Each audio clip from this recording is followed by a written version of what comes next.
Mga konyot, magluto tayo ng pork ribs kaldereta.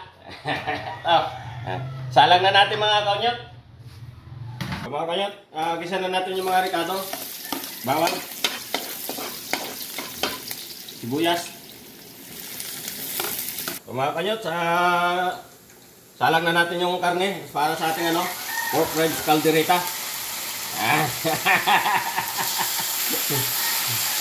Mga kanyot, sinaputsa ko na ang ating pork ribs kaldereta. Lagyan natin yung ating pineapple, green peas,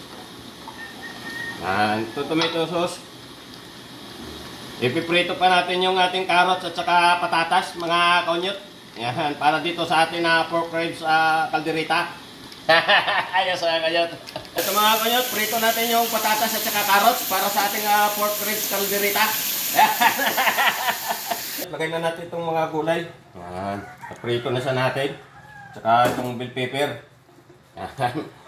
Yung ating minang mga konyot. Ito na yung pinakapinali natin sa ating pork kaldereta. Pork ribs kaldereta natin. Yan. Lagyan natin ng cheese. Lagyan na rin siya natin ng reno at saka peanut butter. Kompleto ricados na siya mga konyot. Yan. Tikman natin mga konyot. Nagpakasarap ng dish natin ngayon mga konyot. Pork ribs kaldereta. Mapawa naman tayo nito. Mga konyot, luto na yung ating pork ribs kaldereta. Ihanguin na natin mga konyot.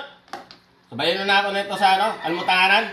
Yan. Mga konyot, sabayin na ako sa ating almutanan. Ito na yung luto natin na pork ribs kaldereta. Yan mga konyot. Mapawa naman tayo nito mga konyot.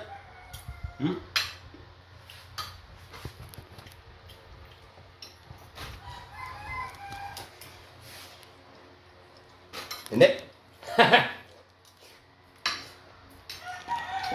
Simpleng dish lang sa mga kanyot pero napakasarap, napakalinamnam ng ating pork ribs kaldereta. Sabayan nyo ko mga kanyot sa ating mutanganan. Mapawa naman tayo nito. Ayos!